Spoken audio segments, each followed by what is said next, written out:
السلام علیکم ورحمۃ اللہ وبرکاتہ۔ آج کی کلاس میں ہم لفظ پڑھیں گے وجدتموہم، وجدتموہم، وجد وا ایسے نہیں پڑھنا، وجد، ٹھیک ہے نا، جیم کو تا کے ساتھ ملانا ہے، درمیان سے دال جو ہے وہ حذف ہو جائے گی، ختم ہو جائے گی۔ یہی آج کا قاعدہ ہم نے پڑھنا ہے، یہی آج کا مین ہمارا سبق ہے۔ وجدتموہم، وجدتموہم،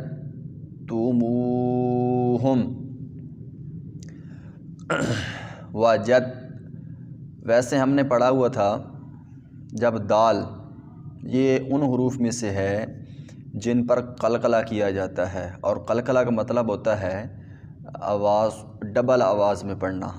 جب یہ حروف قلقلہ ساکن ہوتے ہیں، ان پر جزم ہوتی ہے، قوف، طا، با، جیم، دال، تو اس قاعدے کے مطابق تو یہاں پر قلقلہ ہونا چاہیے تھا، لیکن ہم نے یہاں قلقلہ نہیں کیا، بلکہ جیم کو ڈائریکٹ تا کے ساتھ ملا دیا، درمیان سے دال کو حذف کر دیا۔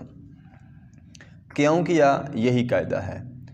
پہلے قاعدہ سمجھ لیں کہ جب دو قریب المخرج، قریب المخرج کا مطلب کہ وہ حروف جو ایک ہی مخرج سے ادا ہوتے ہیں، جن کا مخرج ایک ہوتا ہے۔ مخرج کیا ہوتا ہے؟ مخرج کہتے ہیں جہاں سے آواز کی ادائیگی ہوتی ہے، ٹھیک ہے نا۔ کچھ الفاظ ایسے ہیں کہ آپ زبان کو کس جگہ پہ رکھیں گے تو وہ ان کی آواز نکلے گی، اسی طرح اپنی اپنی جگہ ہیں، ان جگہوں کو مخرج کہتے ہیں جہاں سے حروف ادا ہوتے ہیں۔ تو یہ اس میں تا اور دال دونوں قریب المخرج ہیں اور دونوں اکٹھے آئے ہیں، ایک کے بعد دوسرا آیا ہے، اس لیے ہم نے پہلے کو جو ہے وہ حذف کر دیا۔ یہی قاعدہ ہے کہ جب قریب المخرج جمع ہو رہے ہوں اور ان میں سے پہلا ساکن ہو تو وہ پہلا کیا ہو جاتا ہے؟ گر جاتا ہے، حذف ہو جاتا ہے۔ اس لیے ہم نے دال کو، دال ساکن تھا اور پہلے بھی تھا، اور دونوں دال اور تا قریب المخرج تھے، اس لیے حذف ہو گئے۔ باقی اس کی ڈیٹیل میں مزید بھی وہ سمجھا دیتا ہوں، لیکن اس سے پہلے ہم پریکٹس کر لیں اسی طرح کہ وجدتموہم، وجدتموہم، واو کو لمبا نہیں کرنا، وجد، ٹھیک ہے نا، وجد ایسے لمبا نہیں کرنا، وجدتمو، تو کو لمبا نہیں کرنا بلکہ مو کو لمبا کرنا ہے۔ کیوں؟ کہ میم پر پیش ہے، آگے واو ہے، جب پیش کے بعد واو ہو تو وہ واو ساکن بھی ہو تو وہ واو مدہ ہوتی ہے، اور مدہ کا مطلب ہوتا ہے کھینچنا، لمبا کرنا۔ یہ سارے قاعدے اب جتنے بھی اسباق آئیں گے نا، تو میں کوشش کروں گا ایسا لفظ آپ کے سامنے لاؤں جس کے اندر کوئی نہ کوئی قاعدہ آ رہا ہو جو ہم پچھلے قاعدے پڑھ چکے ہیں، تاکہ ان ساتھ ساتھ ان کی دہرائی ہوتی رہے، تو ان پر استعمال کریں گے۔ وجدتمو، مو میم پیش واو، مو اس میں کیا ہے؟ واو مدہ ہے۔ کوئی بھی پوچھے اس میں کیا ہے واو، تو واو مدہ ہوتی ہے۔ کب؟ جب واو ساکن سے پہلے پیش آ رہی ہو، یا پیش کے بعد واو ساکن آ رہی ہو تو وہ واو مدہ ہوتی ہے۔ وجدتموہم، وجدتموہم، ہم یہاں پہ رک جائیں گے اور لمبا نہیں کریں گے آگے۔ اس سے بعد اگر میم کے بعد اگر با آتی ہے، اگلے حروف جو وجدتموہم کے بعد کوئی آ رہا ہے، اگر میم ساکن کے بعد فوراً با آ جائے یا دوبارہ میم آ جائے تو پھر ہم کو لمبا کریں گے، آگے تو فی الحال تو کچھ بھی نہیں ہے، اس لیے ہم یہاں پر رک گئے ہیں۔ وجدتموہم، ہم لمبا نہیں کیا۔ تو یہ ہمارے حروف تھے، اس کی پریکٹس، اور اس کی جوڑ کیسے نکالنی ہے؟ واو زبر وا اور جیم زبر تا، ٹھیک ہے نا، یا آپ ایسے بھی کہہ سکتے ہیں جیم زبر دال تا، جیم زبر دال تا، تو تاکہ جوڑ کے اندر حروف تو ہمارے آ جائیں لیکن ادا کرتے وقت تا کی ہی آواز نکلے۔ وجد اور تا پیش تو، وجد تو، میم پیش واو مو، وجدتمو، ہا پیش میم ہم وجدتموہم، یہ اس کی جوڑ نکالیں، ٹھیک ہے نا. واو زبر وا، جیم زبر دال تا، جیم زبر دال تا.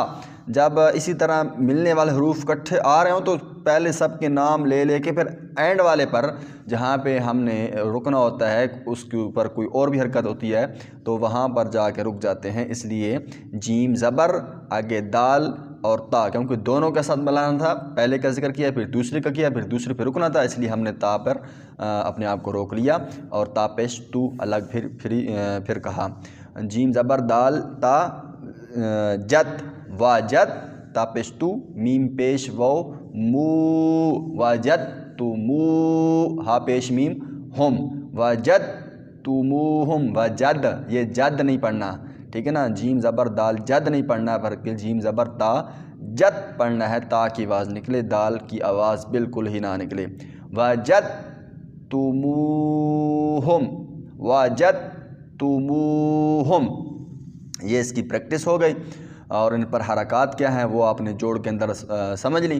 پھر اس کے بعد وہی قاعدہ میں آپ کو سمجھا دیتا ہوں کہ جب قریب المخرج، ایک ہی مخرج کے حروف، اب ان کون سے ان میں سے قریب المخرج دال اور تا ہیں، تو ان دونوں کا مخرج کیا ہے، ان کے ساتھ ایک اور تو بھی ہے، جسے نا تو زوا پڑھتے ہیں نا، تو یہ دال تا اور تو، یہ تین حروف ہیں جن کا مخرج ایک ہی ہے.